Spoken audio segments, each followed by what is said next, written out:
Good morning, welcome to T news. ముందుగా headlines చూద్దాం. అభయహస్తం దరఖాస్తులపై రాష్ట్ర సర్కార్ నిర్లక్ష్యం, బజారు పాలవుతున్న ప్రజల వ్యక్తిగత సమాచారం.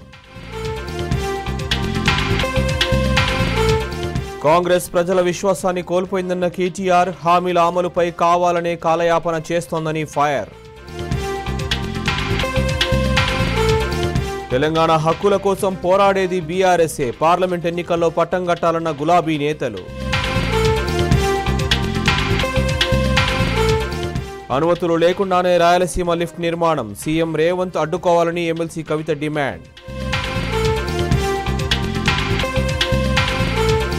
టెరిటోరియల్ ఫైటా, విష ప్రయోగమా, ఆసిఫాబాద్ జిల్లా 2 పులుల మృతిపై వీడని సస్పెన్స్. లక్షద్వీప్లో ఊపందుకోనున్న పర్యాటకం, మరో ఎయిర్పోర్ట్ నిర్మించే యోచనలో కేంద్రం.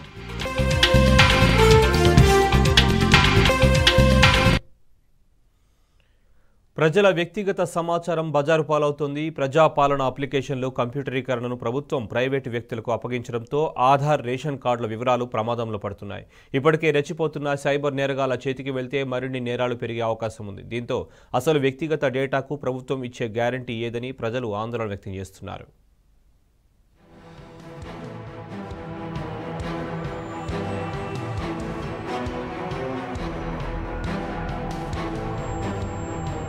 వ్యక్తిగత సమాచారం అనేది అత్యంత విలువైనది అని సైబర్ నిపుణులు తరచుగా చెప్పే మాటలు. ఓ విధంగా ఇవి హెచ్చరికలు. వ్యక్తిగత సమాచారం ఎవరికీ పంపిణీ చేయకుండా అప్రమత్తంగా ఉండాలని నిపుణులు పదే పదే సూచిస్తున్నారు.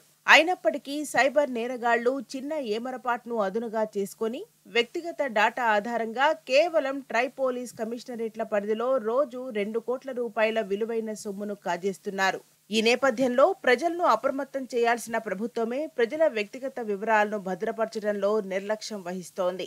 ప్రజాపాలన దరఖాస్తుల కంప్యూటరీకరణ ప్రక్రియలో చోటు చేసుకుంటున్న పరిణామాలే ఇందుకు నిదర్శనం. బయటికొస్తున్న ఘటనలు కొన్ని అయినా తెలియకుండా ఇంకెంత గందరగోళం జరుగుతున్నదోననే అనుమానాలు వెల్లువెత్తుతున్నాయి.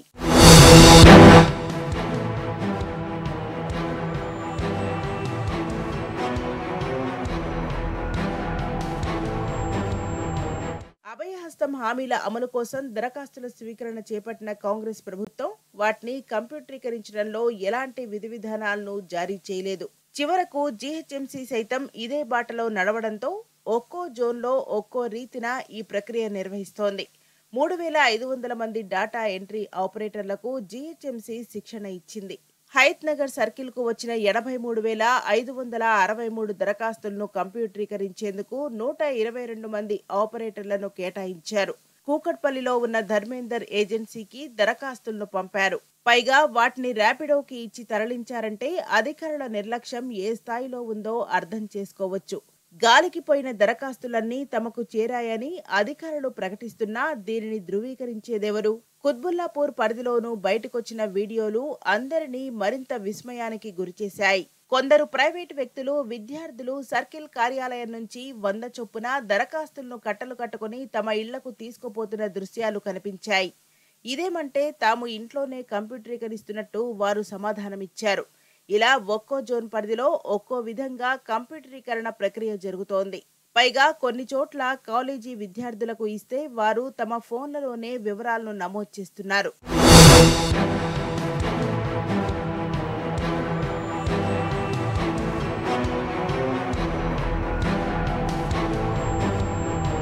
డేటా ఎంట్రీ కోసం టీఎస్టీఎస్ కు లేఖ రాసి వారు సూచించిన 9 ఏజెన్సీలను నియమించుకుని పారదర్శకంగా దరఖాస్తు వివరాలను అప్లోడ్ చేస్తున్నామని కమిషనర్ రొనాల్డ్ రోస్ చెబుతున్నారు.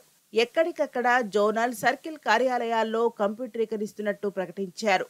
కార్యాలయాల్లో తమ వివరాలు కంప్యూటర్లో నమోదవుతున్నాయని లబ్ధిదారులు ఆశించారు.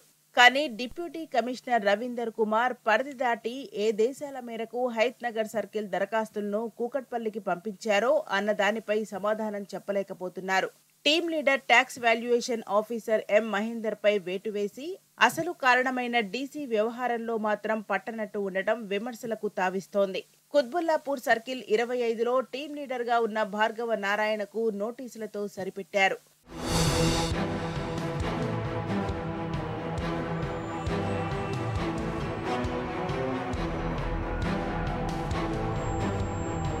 నిత్యం ప్రతి ఒక్కరికి వివిధ బ్యాంకులు, రియల్ ఎస్టేట్ సంస్థలు ఇలా అనేక వ్యాపార సంస్థల నుంచి ఫోన్లు వస్తుంటాయి. వారికి మన ఫోన్ నెంబర్ ఎలా వెళ్ళిందో కూడా తెలియని అయోమయ పరిస్థితి. ఈ క్రమంలో ప్రజాపాలనలో సమర్పించిన దరఖాస్తుల్లో కుటుంబంలోని అందరి ఆధార్ నెంబర్లతో పాటు రేషన్ కార్డు వివరాలు, కరెంటు, గ్యాస్ బిల్లులు వంటి అనేక వ్యక్తిగత వివరాలను సమర్పించారు. ఇంత సమాచారానికి మార్కెట్లో భారీ డిమాండ్ ఉంటుంది. మరి ఇది సైబర్ నేరగాళ్ల చేతిలోకి వెళ్తే పరిస్థితి ఏంటని సామాజిక మాధ్యమాల్లో నెటిజన్లు తీవ్ర స్థాయిలో ఆందోళన వ్యక్తం చేశారు. ముఖ్యంగా దరఖాస్తులు అత్యధిక శాతం మహిళల పేరు మీదనే ఉన్నాయి. ఇందుకోసం దరఖాస్తు వెంట పాస్పోర్ట్ సైజ్ ఫోటోలు కూడా అంటించారు. దీంతో సైబర్ నేరగాళ్ల చేతిలోకి ఇవి పోతే పరిస్థితి ఏంటనేది కూడా అధికారులు గాని ప్రభుత్వం గాని ఆలోచించడం లేదనే విమర్శలు వినిపిస్తున్నాయి.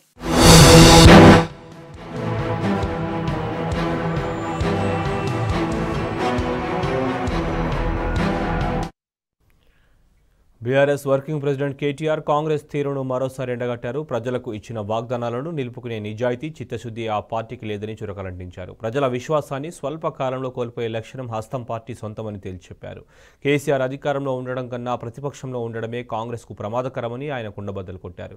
సీఎం అనే 2 అక్షరాల కన్నా కేసీఆర్ అనే 3 అక్షరాలే పవర్ఫుల్ అని స్పష్టం చేశారు. ఈ మేరకు తెలంగాణ భవన్ వేదికగా ఖమ్మం ఎంపీ నియోజకవర్గ సన్నాహక సమావేశంలో గులాబీ శ్రేణులకు కేటీఆర్ దిశానిర్దేశం చేశారు.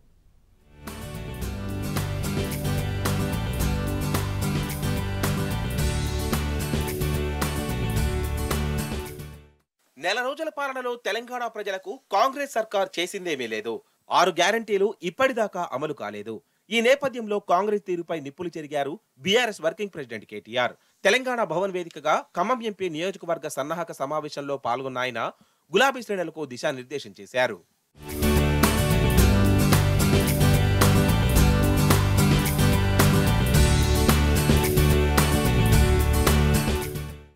ప్రజల విశ్వాసాన్ని స్వల్పకాలంలో కోల్పోయే లక్షణం కాంగ్రెస్ సొంతమని గత చరిత్రను పరిశీలిస్తే అర్థమయ్యేది అదేనని కేటీఆర్ తేల్చి చెప్పారు. అప్పటి మాదిరిగానే 1989 అసెంబ్లీ ఎన్నికల్లో టీడీపీని తిరస్కరించి కాంగ్రెస్ ను గెలిపించిన ప్రజలు కేవలం 7.5 స్వల్పకాలంలోనే హస్తం మీద విశ్వాసాన్ని కోల్పోయారని గుర్తు చేశారు. ప్రజా విశ్వాసం కోల్పోయిన కాంగ్రెస్ అనంతరం జరిగిన నాటి లోక్సభ ఎన్నికల్లో ఘోర పరాజయం పాలైందన్నారు. ఆ ఎన్నికల్లో అదే ప్రజలు టీడీపీని తిరిగి భారీ మెజారిటీతో గెలిపించారని స్పష్టం చేశారు. ఈ వాస్తవాన్ని, చరిత్రను ఎవరూ మరవకూడదని కేటీఆర్ కుండబద్దలు కొట్టారు.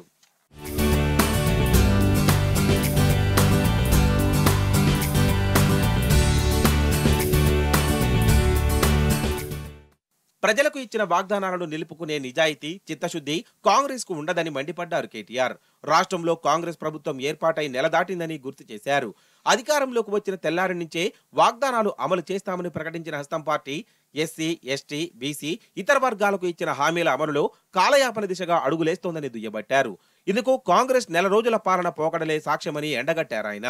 వాగ్దానం చేసిన దానికి భిన్నంగా కాంగ్రెస్ ప్రభుత్వం వ్యవహరించడంతో ప్రజల్లో అసహనం ప్రారంభమైందని స్పష్టం చేశారు. ఇది ఇలాగే కొనసాగే పరిస్థితి ఉందని ఆగ్రహం వ్యక్తం చేశారు. ప్రజలకిచ్చిన వాగ్దానాల అమలు కోసం కాంగ్రెస్ పై ఒత్తిడి తెస్తూ తెలంగాణ ప్రజల కోసం బీఆర్ఎస్ పోరాడుతుందని స్పష్టం చేశారు. ఈ దిశగా అందరూ కార్యోన్ముఖులు కావాలని గులాబీ శ్రేణులకు కేటీఆర్ దిశానిర్దేశం చేశారు.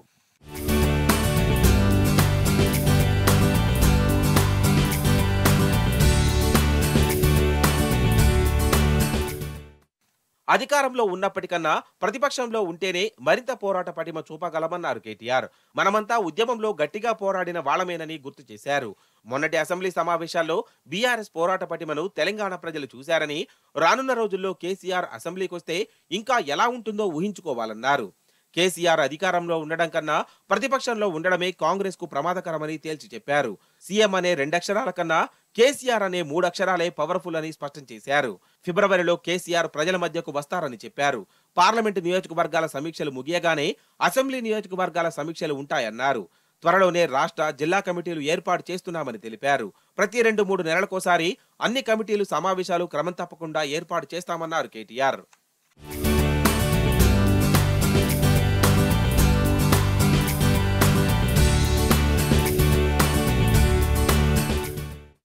ఎన్నికల్లో ప్రజలు బీఆర్ఎస్ ను పూర్తిగా తిరస్కరించలేదనడానికి మనం సాధించిన అసెంబ్లీ ఫలితాలే నిదర్శనమన్నారు కేటీఆర్. 39 ఎమ్మెల్యే సీట్లను గెలవడంతో పాటు 11 స్థానాలను అత్యల్ప మెజారిటీతో చేజారిపోయామని గుర్తు చేశారు. ప్రజల్లో ఉన్న అసంతృప్తికి కారణాలు చర్చించుకొని సమీక్షించుకొని ముందుకు సాగుదామన్నారు. ఇప్పటి వరకు జరిగిన సమావేశాల్లో పార్టీ పరంగా ఆత్మవిమర్శ చేసుకుంటున్నామని కేటీఆర్ తెలిపారు.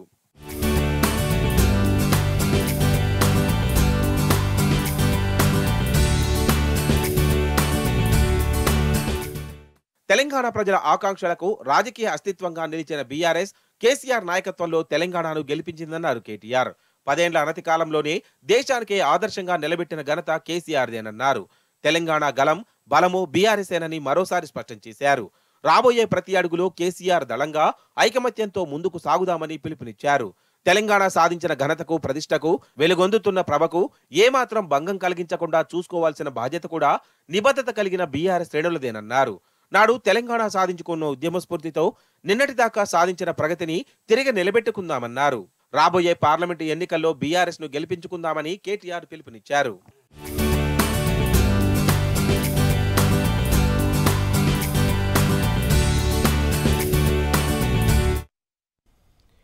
ఓటమి తాత్కాలికమేనని భవిష్యత్తు బీఆర్ఎస్దే అన్నారు మాజీ మంత్రి ఎమ్మెల్యే హరీష్ రావు. తెలంగాణ భవన్లో జరిగిన ఖమ్మం పార్లమెంటు నియోజకవర్గ సమావేశంలో ఆయన పాల్గొన్నారు. కాంగ్రెస్ ప్రభుత్వ హయాంలో బీఆర్ఎస్ నేతలు కార్యకర్తలపై కక్ష సాధింపు చర్యలు పెరిగాయన్నారు. కేసీఆర్ కక్ష సాధింపు చర్యలకు దిగితే కాంగ్రెస్ నేతలు జైల్లో ఉండేవారని గుర్తు చేశారు. రాష్ట్ర అభివృద్ధి తప్ప కేసీఆర్ ఇంకేమీ పట్టించుకోలేదని హరీష్ రావు చెప్పారు. పార్లమెంట్ ఎన్నికల్లో గులాబీ జెండా గెలుపు ఖాయమని ఖమ్మం బీఆర్ఎస్ నేతలు స్పష్టం చేశారు. ఖమ్మం ఎంపీ స్థానంలో ఖచ్చితంగా విజయడంకా మోగిస్తామని ధీమా వ్యక్తం చేశారు. తెలంగాణ హక్కుల కోసం పార్లమెంట్లో పోరాడేది బీఆర్ఎస్ఏనని స్పష్టం చేశారు. బీఆర్ఎస్ ఎంపీలు గెలిస్తేనే తెలంగాణకు భరోసా అని తేల్చి చెప్పారు. ఖమ్మం పార్లమెంటు పరిధిలోని 7 అసెంబ్లీ నియోజకవర్గాల గులాబీ శ్రేణులు నామాకు మద్దతు ప్రకటించారని బీఆర్ఎస్ నేతలు వెల్లడించారు. తెలంగాణ సమస్యల మీద, తెలంగాణకి రావాల్సినటువంటి నిధుల మీద మేమే మాట్లాడని చెప్తే మీరెవరు కూడా పార్లమెంట్లో ఏ రోజున కూడా గొంతిప్పలే. అంతేకాదు ఇవాళ పార్లమెంటు సాక్షిగా పార్లమెంట్లో మేము ఎన్నైతే క్వశ్చన్స్ చేసామో ఇవాళ మీద దానికి రికార్డు ఉంది. మీరు ఈ రికార్డు చూడండి. ప్రతి సమస్యని పార్లమెంట్లో లేవనెత్తిన ఘనత బీఆర్ఎస్ పార్టీ పార్లమెంటు మెంబర్లది. అటు రాజ్యసభలు కానీ ఇటు లోక్సభలు కానీ ఒకళ్ళు కేంద్రంలో అధికారంలో ఉండరు, ఇంకొకళ్ళు కేంద్రంలో ప్రతిపక్షంగా ఉన్నారు, అపోజిషన్ లీడర్లుగా ఉన్నారు. కానీ తెలంగాణ ప్రజల్ని, తెలంగాణ సమస్యలను ఏ రోజు కూడా పార్లమెంట్లో పట్టించుకోలేదు. అందుకనే నేను కోరుకునేది తెలంగాణ ప్రజల్ని రాబోయే పార్లమెంట్ ఎన్నికల్లో మా యొక్క బీఆర్ఎస్ పార్టీ తరఫున మా నాయకుడు కేసీఆర్ గారు ఎవరిని పెట్టినా కూడా పార్లమెంటు సాక్షిగా పార్లమెంట్ మెంబర్లందరూ కూడా మీరు గెలిపించుకుంటే తెలంగాణ గొంతు వినిపించే అవకాశం ఉంటుందని తెలంగాణ ప్రజానీకాన్ని అందరిని కోరుకుంటూ ఈ రాబోయే పార్లమెంట్ ఎలక్షన్లో ఖమ్మం జిల్లా, ఖమ్మం లోక్సభ నుంచి మేమందరం ప్రజాప్రతినిధులందరూ కూడా 7 శాసనసభ సభ్యులు అందరం కలిసి కూడా ఓడిపోయిన ఉన్న కమిటీ సభ్యులందరూ కూడా ఏకగ్రీవంగా తీర్మానం చేసుకొని అందరం కలిసి కూడా మా అన్న నామా నాగేశ్వరరావు గారిని ప్రతిపాదించడం జరిగింది. వారిని బ్రహ్మాండమైన మెజారిటీతో గెలిపించుకునే విధంగా 7 నియోజకవర్గాల ప్రజలు కూడా సంసిద్ధతగా ఉన్నారు. ఏ అలివి కాని హామీలు దాదాపు 420 హామీలు ఇచ్చారు. 100 రోజుల్లోనే 13 హామీలు నెరవేర్చాలి. దాదాపు ఇప్పటికీ 39 రోజులు అయిపోయింది, 40 రోజులు కావస్తుంది. ఇంకా 60 రోజుల తర్వాత నెక్స్ట్ మంత్తో ఎప్పటికో ఎలక్షన్ కోడ్ వస్తే ఆ కోడ్ను చూపించేసి ఎలక్షన్ అయిపోయేదాకా కూడా టైం పాస్ చేసే విధంగా ప్రయత్నాలు జరుగుతున్నాయి. ఇవన్నీ ప్రజల్లోకి తెలియజెప్పే విధమే ఈరోజు సమీక్ష సమావేశం బ్రహ్మాండంగా జరిగింది. ప్రజలు కూడా అవే చెప్పారు. అత్యధిక సార్లు కూడా తెలంగాణ గురించి కొట్లాడింది లోక్సభలోనైనా రాజ్యసభలోనైనా బీఆర్ఎస్ పార్టీ మాత్రమే. ఇది ప్రజలందరికీ కూడా తెలుసు. ఖచ్చితంగా రాబోయే ఎలక్షన్లో నామా గారిని బ్రహ్మాండమైన గెలిపిస్తారని చెప్పేసి ప్రజలంతా సిద్ధంగా ఉన్నారని చెప్పేసి వారందరూ కూడా మరొకసారి హృదయపూర్వక ధన్యవాదాలు తెలుపుకుంటూ కేసీఆర్ గారి ఆశీర్వాదం, కేసీఆర్ గారు ఎలా నిర్ణయం తీసుకుంటే ఖమ్మం జిల్లా పార్టీ అంతా కూడా ఒక యూనిటీతో, ఒక క్రమశిక్షణతో ఖచ్చితంగా పనిచేస్తామని చెప్పేసి మనస్ఫూర్తిగా కోరుకుంటున్నాం. మీరు ఇచ్చినటువంటి డేట్లు దాటిపోతూ ఉన్నాయి. ఈరోజుకి నెల అయిపోతూ ఉంది. మరి ఎక్కడికి పోయింది అని చెప్పేసి మేము అడుగుతా ఉన్నాం. ఆ రుణమాఫీకి సంబంధించినటువంటిది, అదేవిధంగా రైతు బంధుకు సంబంధించినటువంటిది మీ మాటల్లో తేలిపోతూ ఉంది. ప్రజాపాలన పేరుతోని, అప్లికేషన్ల పేరుతోని ఇవాళ రోడ్ల మీద పడతా ఉన్నాయి. అది ఎడిపోతూ ఉన్నాయి, ఏమవుతా ఉంది, పని మీద చిత్తశుద్ధి లేదు, మాటలు మొత్తానికైతే కోటలు దాటుతూ ఉన్నాయి. రోడ్ల మీద దరఖాస్తులు పోతూ ఉన్నాయి, కింద పడిపోతూ ఉన్నాయి. ప్రజలందరూ కూడా నవ్వుకుంటా ఉన్నారు. అవి మేము అడిగితే మాకు సమయం కావాలి అని చెప్పేసి మాట్లాడుతూ ఉన్నారు. మాకు కూడా తెలుసు సమయం ఇవ్వాలి, కొత్త ప్రభుత్వానికి సమయం ఇవ్వాలి. కానీ మీరు ఇచ్చినటువంటి మాటలు దాటిపోతూ ఉన్నాయి కనుక గుర్తు చేస్తే మీకు ఉలికిపాటు ఎందుకు అని చెప్పేసి అడుగుతూ ఉన్నాం మేము. తప్పకుండా ఇప్పటికైనా కానీ మరి చిత్తశుద్ధితో మీరు ఇచ్చినటువంటి మరి 6 హామీలు కావు, 420 హామీలు ఉన్నాయి.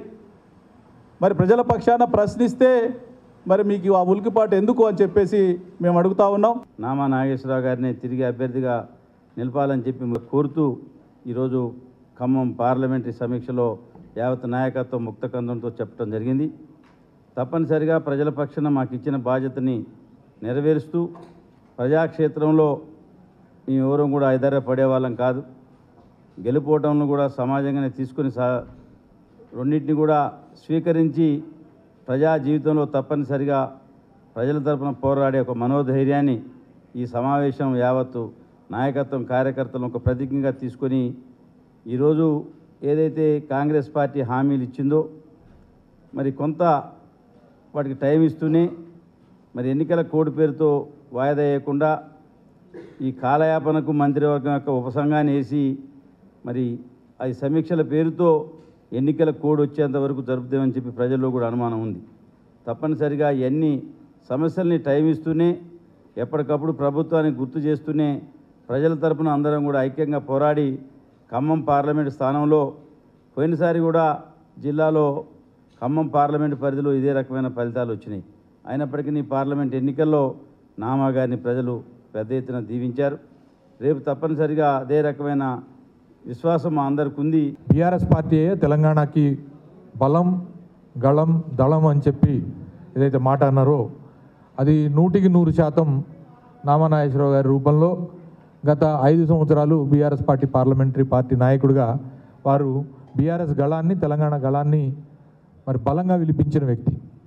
అలాంటి మరి ఎంపీగా ఉన్న నామా నాగేశ్వరరావు గారి అభ్యర్థిత్వాన్ని మేమందరం కూడా 7 నియోజకవర్గాల ఇన్ఛార్జీలు అలాగే క్యాడర్ అందరం కూడా యునానిమస్గా మళ్ళీ వాళ్ళని తిరిగి అభ్యర్థిత్వాన్ని ప్రకటించాలని చెప్పి అధ్యక్షుడిని కోరుతూ వర్కింగ్ ప్రెసిడెంట్ గారికి కూడా విన్నవించడం జరిగింది.